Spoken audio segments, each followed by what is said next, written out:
Do your end users always, and I mean always, without exception, work on company owned devices and IT approved apps?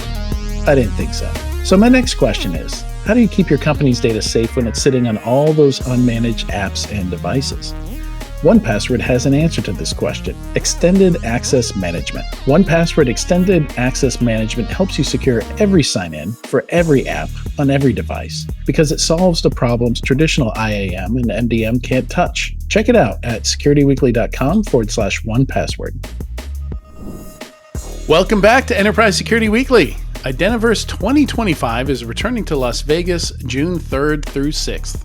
You can hear from over 250 expert speakers and connect with over 3,000 attendees across 4 days of keynotes, breakout sessions, and deep dives into the latest identity security trends. Plus, take part in hands-on workshops and explore the brand new non-human identity pavilion. Register now and save 25% with code IDV25-SecurityWeekly. And you can enter that code at securityweekly.com/IDV2025. All right, and now for the Enterprise Security Weekly news. You can check out securityweekly.com/ESW402 if you want to follow along as we go through the news or for links to the articles that we're covering. And I neglected to welcome Katie on in the last segment. Sorry about that, Katie. It's Thanks all for right. joining us. We were focused on security data. Yep. All right. So let's see. I think I did a pretty good job in not overloading the news today.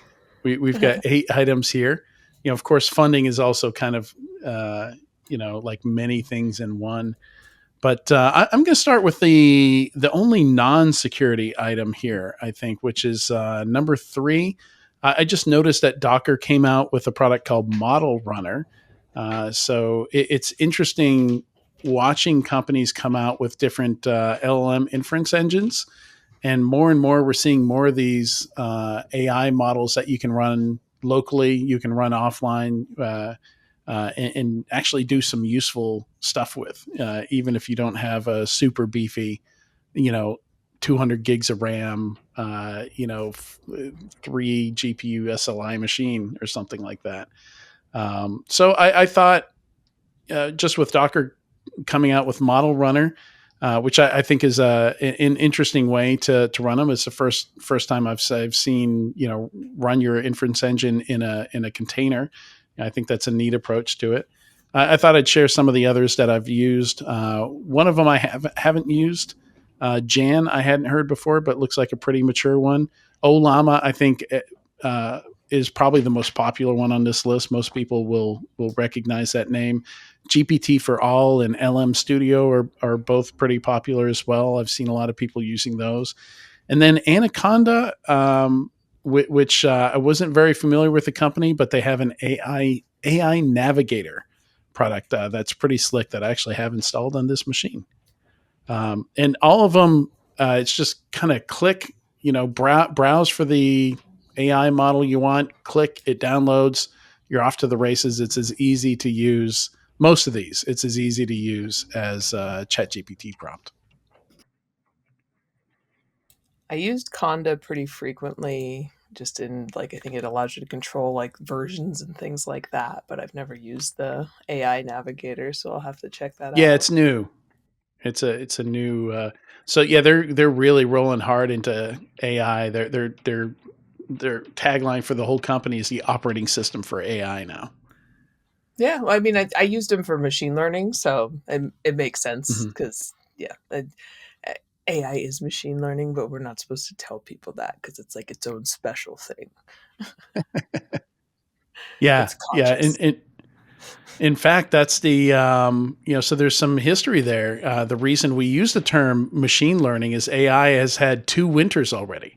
So there were times where if you wanted your grant funding to be canceled, if you did not want to sell a product to somebody, you could do so by using the term artificial intelligence. Mm-hmm. So when machine learning first started picking up steam in the 90s, that was after the last AI winter, which was in the 1980s.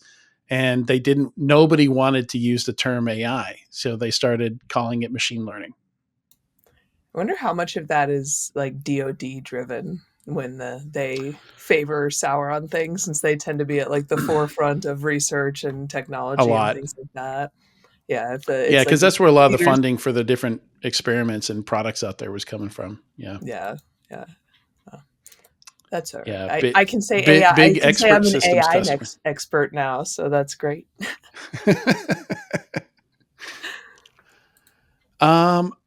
All right, moving on to funding, ReliaQuest, which I think most recently, the last time we talked about them might have been when they acquired what's the place that Rick is at?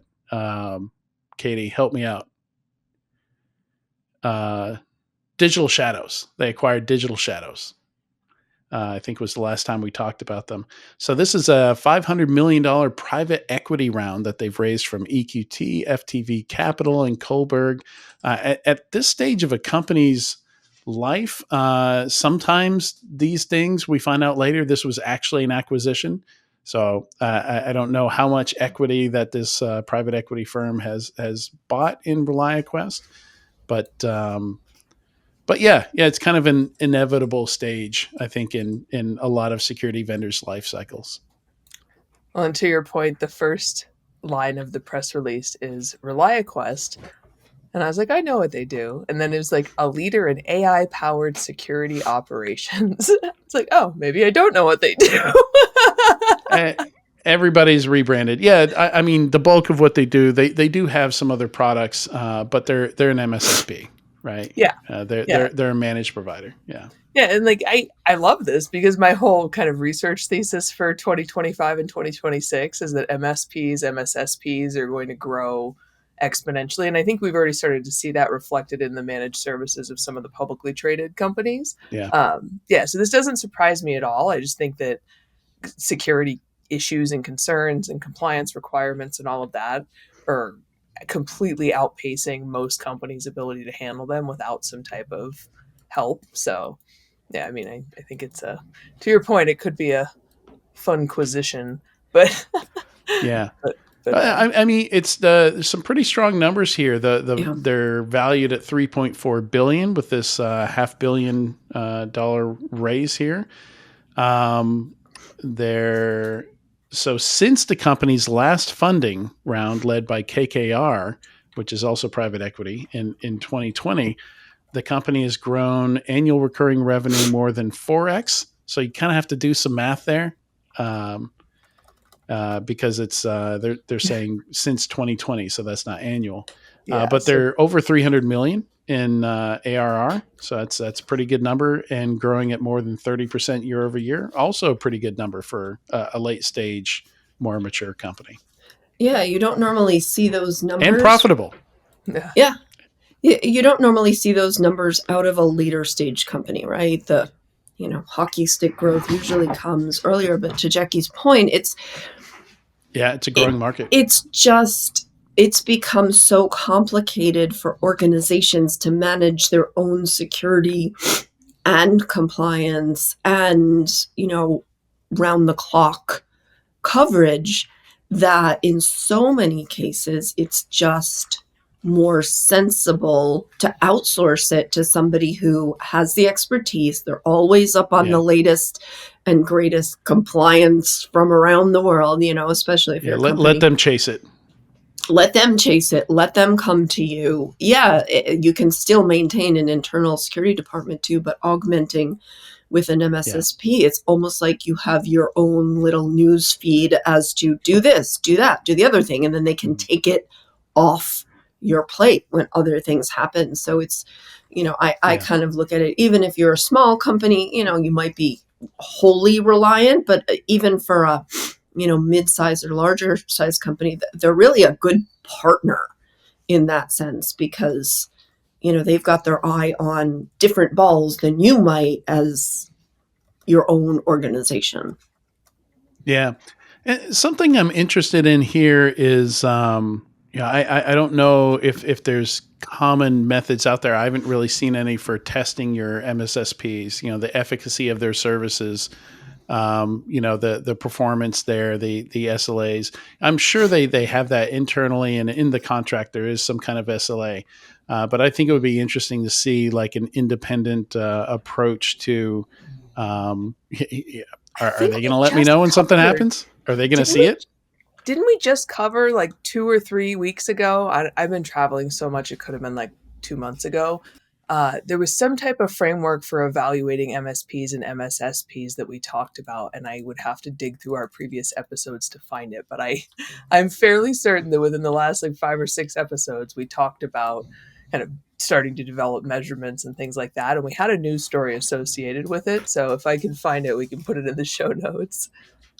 Yeah. Okay. Either that or I'm hallucinating. Yeah, my brain is pretty fried this week, so it is not leaping to mind. Sorry to derail us, but yes, this self-servingly, I actually have this whole like summit around security risk, or how to talk about security risk as enterprise risk, the week before RSA.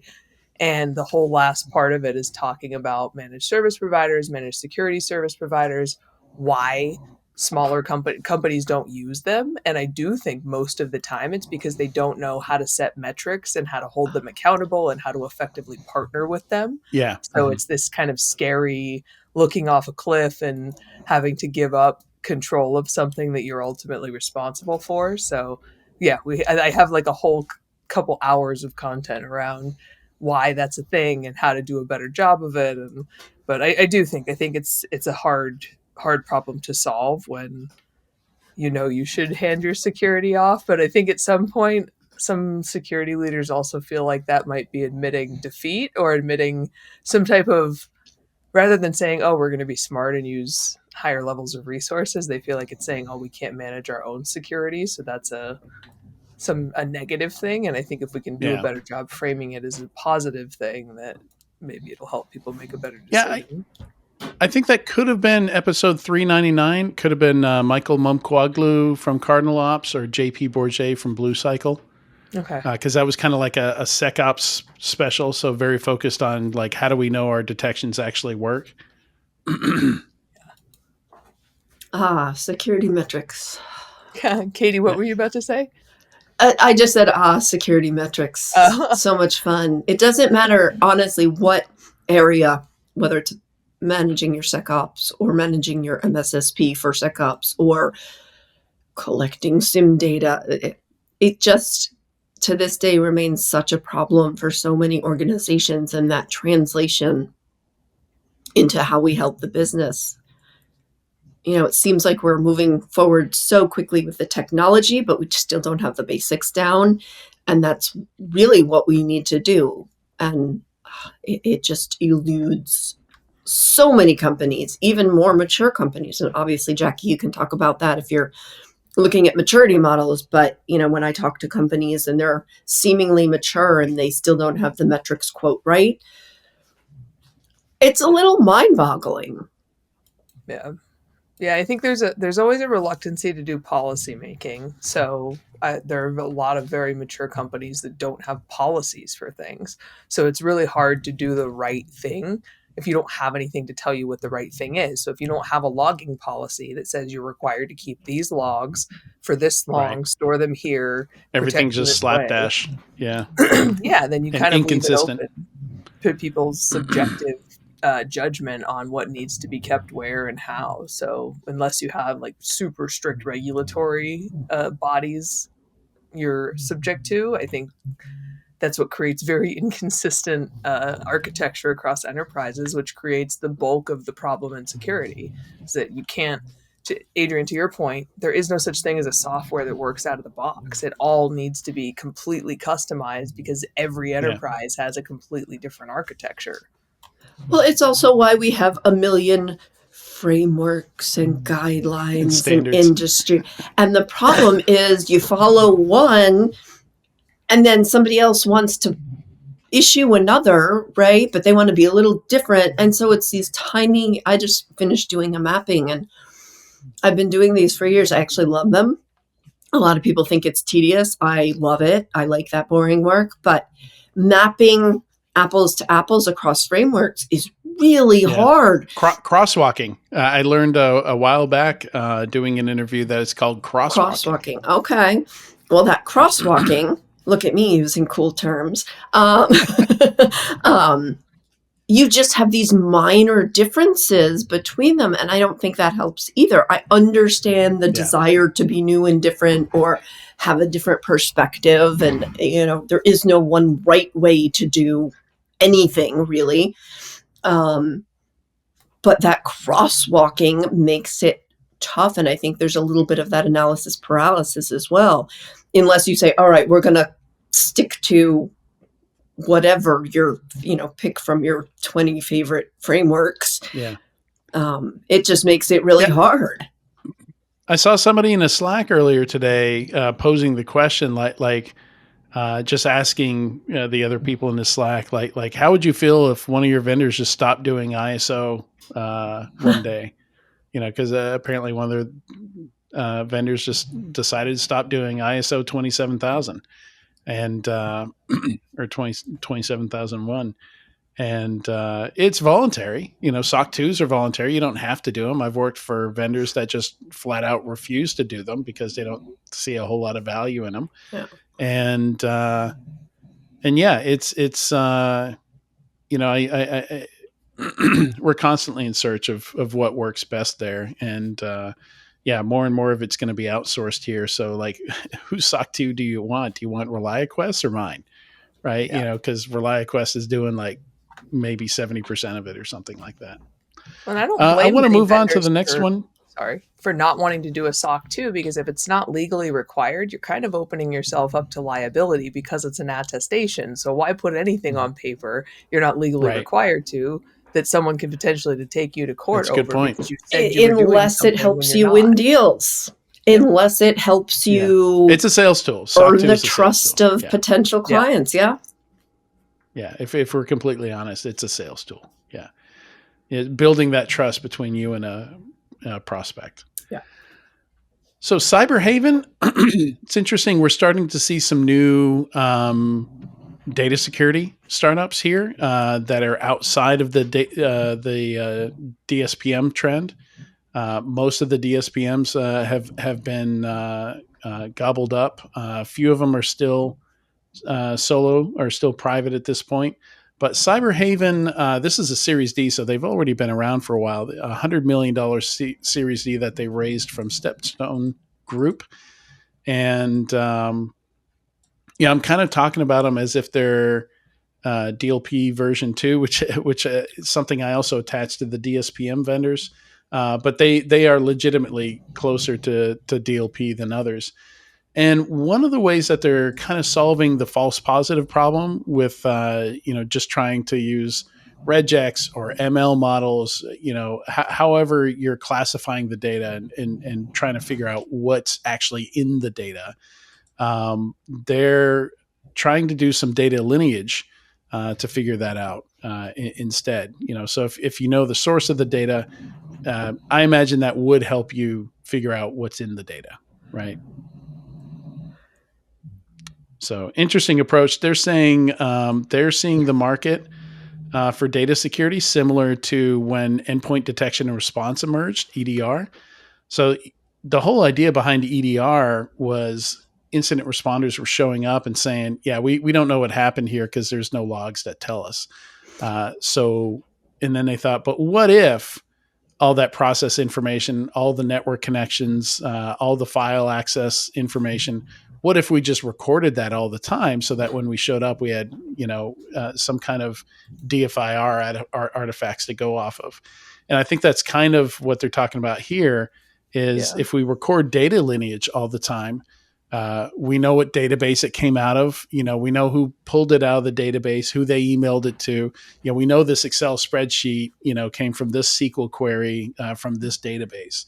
And all of a sudden, all that work becomes easier. And you don't have to scan it with regex and guess at what data is in it and deal with the false positives problem. It creates other problems, Like you have to be really well integrated into a lot of different systems throughout the organization to figure out data lineage. But I think Yeah. it's an approach that deserves a shot.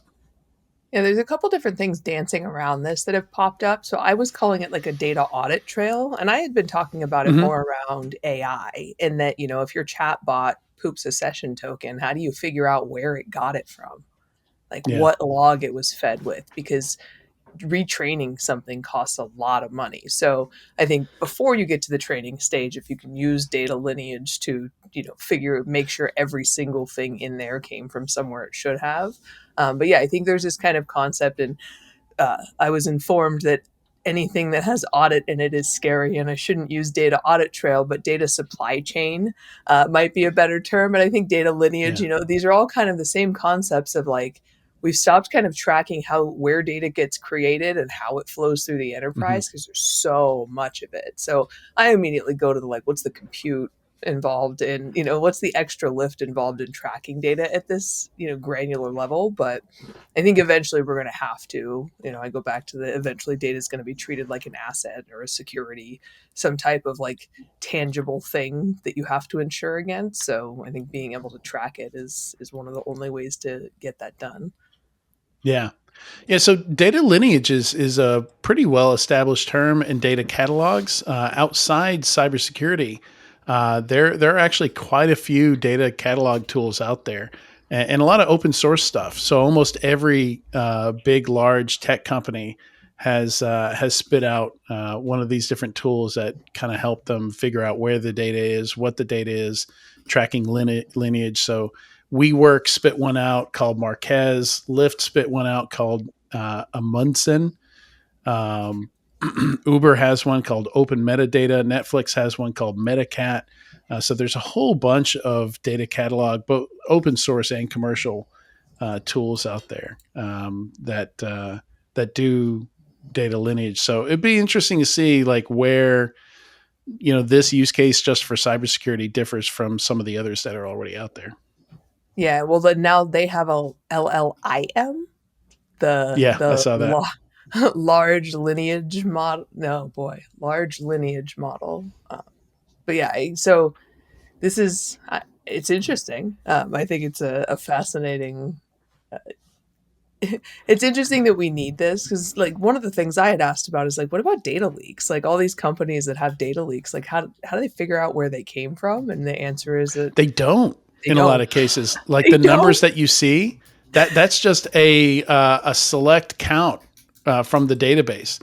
They're just like, we lost this many records because we actually don't know how many records.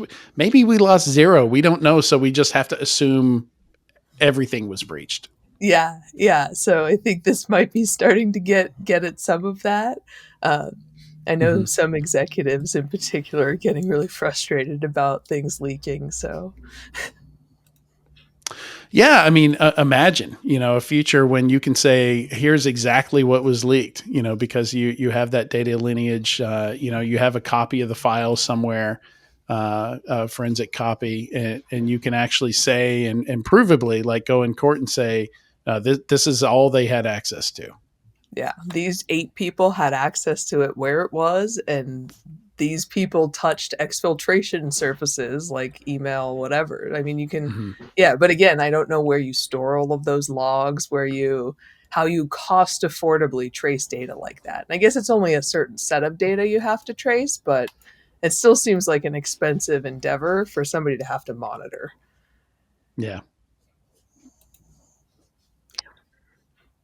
All right. A few other raises here. Portnox, who I believe is like a network access control vendor, a modern NAC vendor, raised a $37.5 million Series B. Yeah, zero trust access control. They're calling it.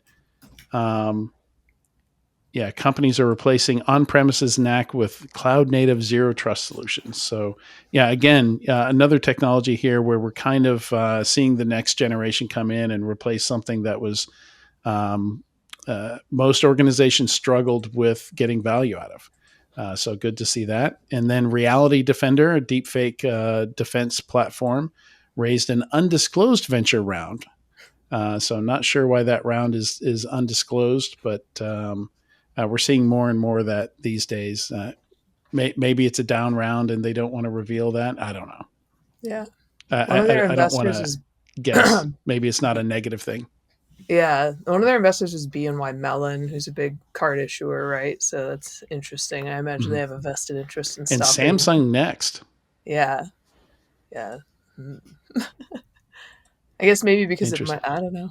Yeah, I'm not going to speculate. We've talked to a few companies who do things around this area, so it seems to be a growing area of interest for startups. So the next story here, Leslie, what happened to the cybersecurity skills shortage? So Leslie Carhart, known online as Hacks for Pancakes, does a lot of mentoring and has built a lot of material trying to help people get into the industry, break into the industry. A lot of her talks have been on this topic. And really interesting post. I think we might have alluded to this in the last or mentioned it last week, but I didn't have a link to it in there, so I decided to include it this time. And yeah, it's a nice long post. It's kind of like a postmortem of what the heck happened here.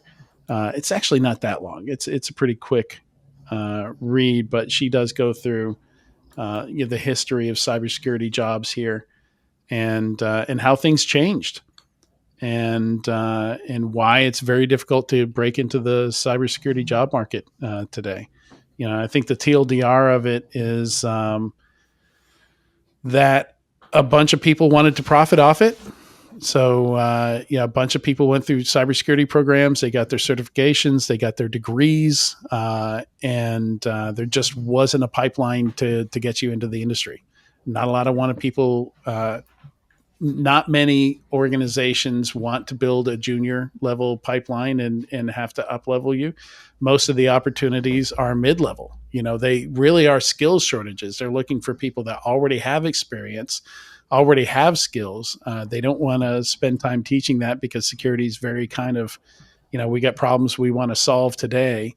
We don't want to solve those problems 8 years from now or even 18 months from now. Yeah. So now there's a glut in the market of people that trained to come into this industry, but it was not, they were kind of misled by the people selling those boot camps and those degrees that there was 3.5 million open jobs in cybersecurity. And the number was much smaller than that. And those jobs were not junior roles. They were not entry level roles, most of them.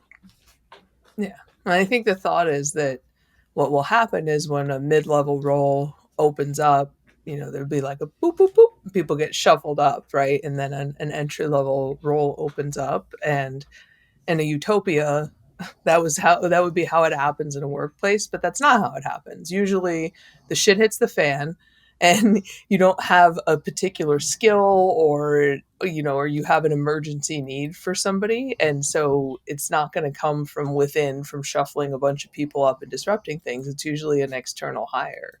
And yeah, and I think the perception of how even I like how that works within hiring is a little off, and that I haven't seen many cases within companies that like two or three people shuffle up because something opens up. It's almost always hiring externally, or one person shuffles up and then that person and they're still usually, a step above entry level, so it's still not opening up that entry level spot.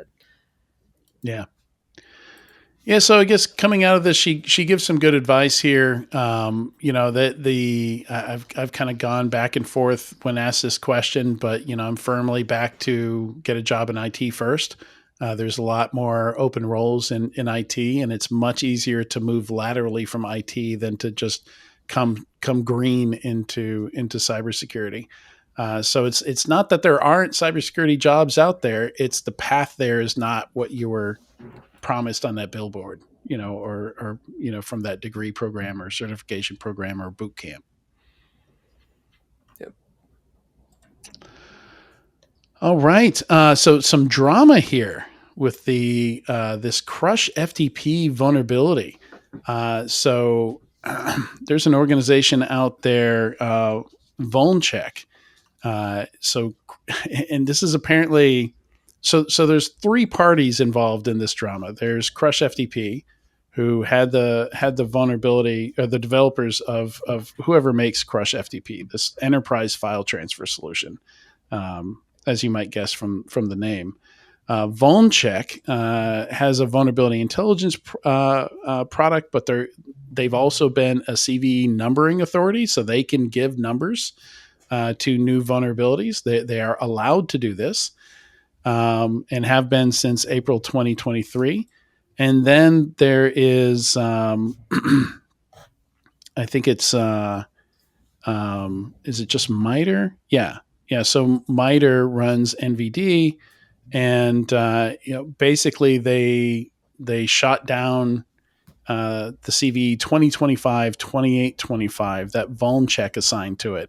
But the problem was, a bunch of people already built proof of concepts. They already put it into their databases. Like the CVE that was shot down is widely being used because this was a big critical issue that was added to the CISA Kev list. It was actively being exploited, and I think Crush FTP just wasn't ready to assign a CVE to it. But we needed a CVE because a lot of the remediation workflows require a CVE to get something fixed. Right. So we can't wait. Even like another 2 days, companies are going to get popped if we've broken their workflow and there's no CVE here. So there's a lot of problems here. Your vulnerability remediation process shouldn't require a CVE to get things fixed. It's just a whole mess, where now there's a new number. Almost nobody's using the new number. Everybody's using the old number because it was already attached to a bunch of things. And it's just, it's a total mess.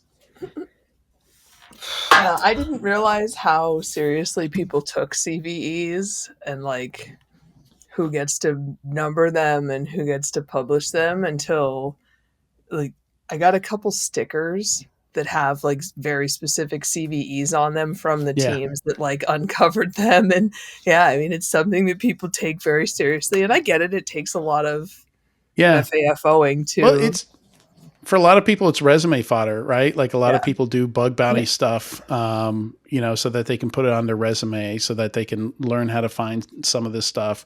So to have your name attached to a CVE, is like a certain level of notoriety. That's a lot of people want that. That's on their career bucket list, right? Is to have a CV that they can point to and say, "I discovered that."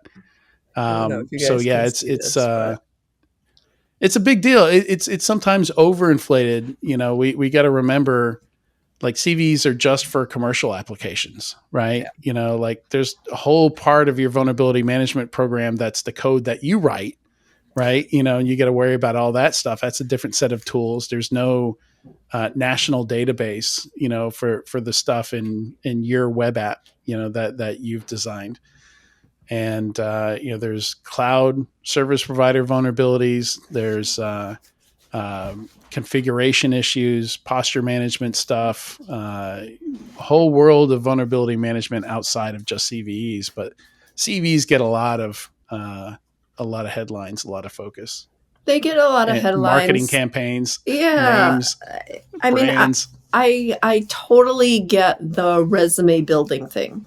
Totally understand that, but at the same time, with the way CVEs are used nowadays by companies, first of all, they're not the be all end all. They don't mean the same thing to every organization. They can't, right? So you can't just say, oh, this CVE is critical and therefore I'm going to stop my entire operation to deal with it, because it's individual into your environment, your architecture, your whole infrastructure, your processes, a lot of things. But if we're really trying to get better as a community, instead of focus on the fame, the notoriety, the paycheck, we have to do better than infighting about CVEs.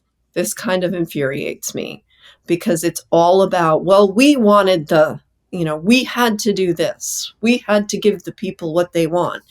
And to your point, Adrian, a lot of tools, they won't surface something without that. And that's a problem. We need a better way to figure out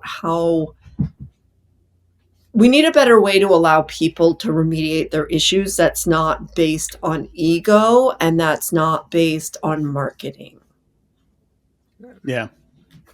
Yeah, 10 days after disclosure, it took Crush FTP 10 days to announce the actual CVE number for it.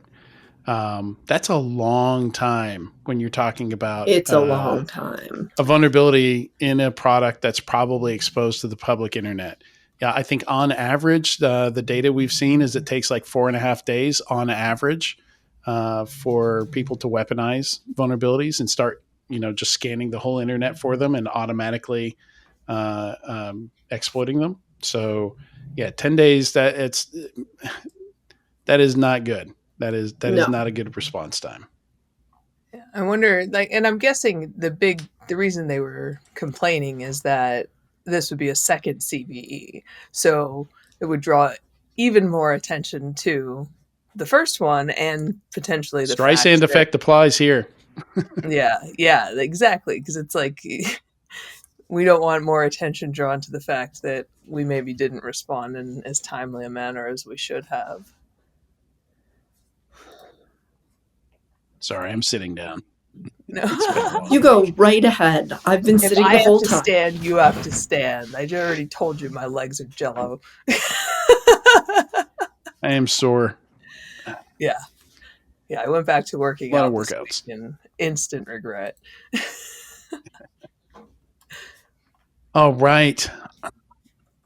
Move on from that drama to, I thought this was a great write-up.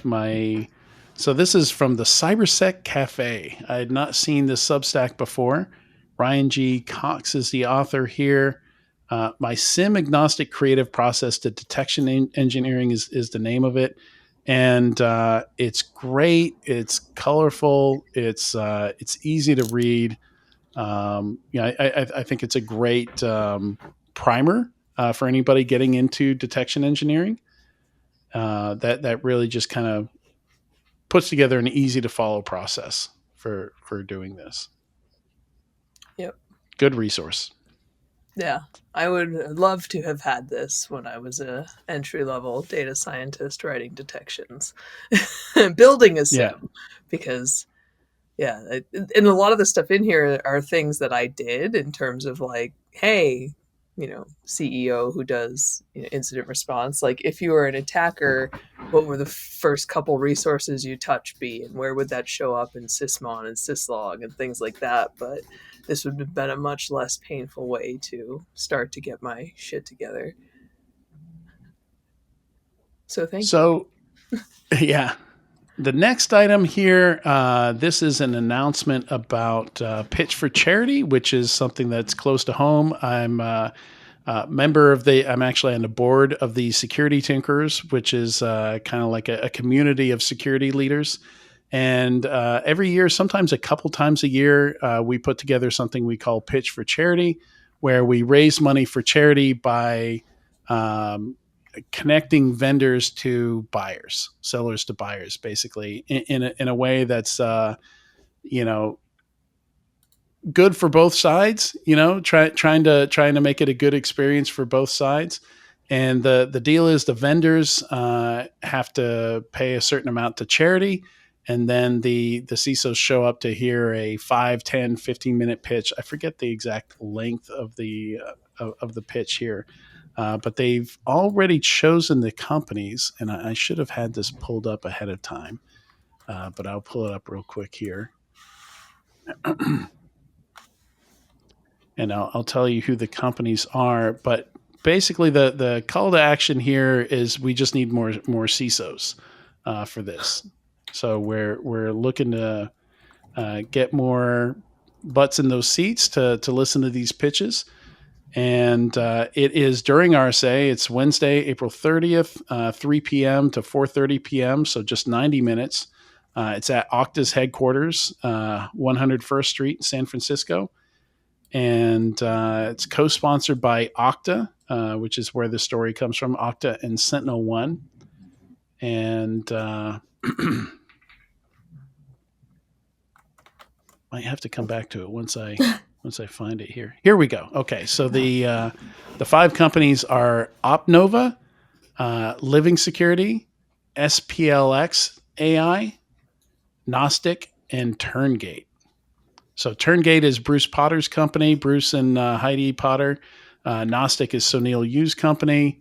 If you know Sinan Aaron, he's the founder, CEO of Opnova, which is kind of like a robotic process automation for security type company. Very cool automation company tackling all that stuff where you need an API, and you probably don't have an API for something, so you need to simulate a mouse clicking on things to do the automation and screen scrape and inject keystrokes and stuff. Living Security is a security awareness company. I forget what SPLX.ai does, but I believe that's like an AI security company. Yeah, I could make an educated guess. yeah, from the .ai on there. Yeah. Continuous security testing for AI assistants and agents. Okay, cool. And the charities are CodePath, which is a nonprofit that expands access to cybersecurity and coding education for underrepresented groups. And Hack the Hood is the other charity here, a community-centered organization empowering youth of color through technology and career readiness. And it looks like we raised $100,000 in donations.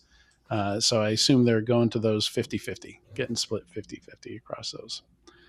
So if you're going to be at RSA and you have budget authority or you're a security leader or you have some kind of influence on budget spending, they would love to have you at Pitch for Charity over at the Okta headquarters. So it would be great if we could get all those seats filled.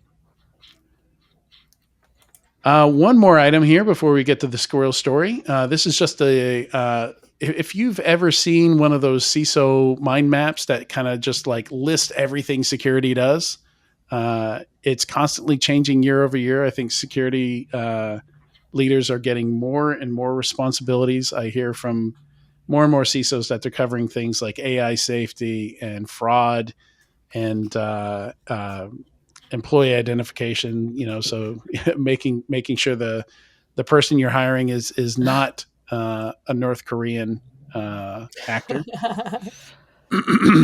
But this is just the latest version of that. So there's this massive mind map. You can get a high resolution version of it if you want to print it out as a poster. But it's a really good and useful reference, to just remember how much stuff a lot of these CISOs, especially if you're a CSO, if you're a chief security officer, not just information security, maybe your cousin. I know a bunch who cover physical security for their executives, right? They have to worry about executive security. I can't imagine that Fortune 500s, especially after, the United Health debacle and Luigi and all that. Like I can't imagine the pressure there. Would not want that job. You have to keep the CEO alive. Or be the dude that's no pressure. Like scale fire escapes to see if you could break into your building physically that way. That was what I thought you meant when you said physical security, is like the dude who's No, I've done that stuff. Yeah. That stuff is actually I mean, that's part of it, right? But now it extends to the executives and their home. What's their security like at home? Do they need a bodyguard? Do they have a working intrusion detection system at home, like a burglar alarm? How well does it work? How easy is it to bypass? What's their route to work? Where are they traveling for both personal and work? It's got to be fun having to dig into their personal lives and stuff. So it's great if you're paranoid, but if you prefer not to be paranoid, probably not as much fun. Yeah. Well, they've had these risk services. Well, they still have these risk services. I shouldn't say had, for executives, where it's been, a digital risk protection service for individual use. And I know I've worked for some executives at big companies that part of the deal when they came on board was that the company would pay for digital risk protection for the individual, so that, you know, there would be somebody double checking to see if there was, you know, any threat against this executive. I'm sure it happens in non-security situations as well, probably even more. You know, you get a higher quote value target, you know, like the United Health CEO. And it's interesting that we're moving. It's not interesting. It's horrifying that we're moving toward a greater need for it, as well as, like, you know, just that it's actually a commodity. Yeah. Yeah, and actually this mind map doesn't even mention executive protection. Like, it does mention physical security, but as many things that are on this mind map, it doesn't even get down to that level of granularity. So yeah, it just gives you, like, most of what we've talked about here doesn't even make the poster. So it's a lot. It's to take a job as a CISO is asking a lot these days. Yeah. So that brings us to our squirrel story, which is not about a farm animal or a squirrel. It's about an 8-pound miniature Dachshund who survived 16 months on a rugged Australian island. But they can't recover this dog. This dog is apparently very easily spooked. I'm sure the dog wants to come home, but won't let anybody get near. So I think it's just amazing that this dog has survived this long in the wild. Dachshunds are not a joke. Like, I had a dachshund, a full size one. Yeah, this is an 8-pound dog, by the way. Yeah, this is but even then, like, they were bred to, like, go after small things like rats, right, squirrels, things like that. So I would guess that if it's a small enough island, that dog's probably somewhat close to the top of the predator list, unless there are significantly larger mammals there. But yeah, my dachshund, like, if it could get to a squirrel, it would. yeah. But yeah, that's poor puppy. Maybe it's happy. Maybe it doesn't want to be caught. Maybe it doesn't like living in captivity. Possibly, but I can't imagine it's a good life out there in the Australian outback. Got to contend with all kinds of scary spiders and snakes and all that. Yeah. I have a... This dog was most recently spotted on April 3rd. So this story is from April 1st. I was just looking it up to see if the dog had been captured yet, but still has not, but still looked healthy and happy on April 3rd. Well, hopefully it's still healthy and happy. I don't know. I think I have this 10-year-old blue heeler who is basically just a black cotton ball on the floor now, but we got him when he was like 6, and the dude who owned him before us lived like we do in the middle of the desert. Said he used to just disappear for like 4, 5, 6 days at a time, and then he would come back. And the first time we let my kids take him for a walk on his own, he apparently ate a rabbit. just caught it, ate it, moved on like it was nothing. So, but again, he's a bigger dog. But yeah, I mean, I don't know. Like, maybe some dogs just have it in them to roam. I know one of my huskies was like that. Yeah.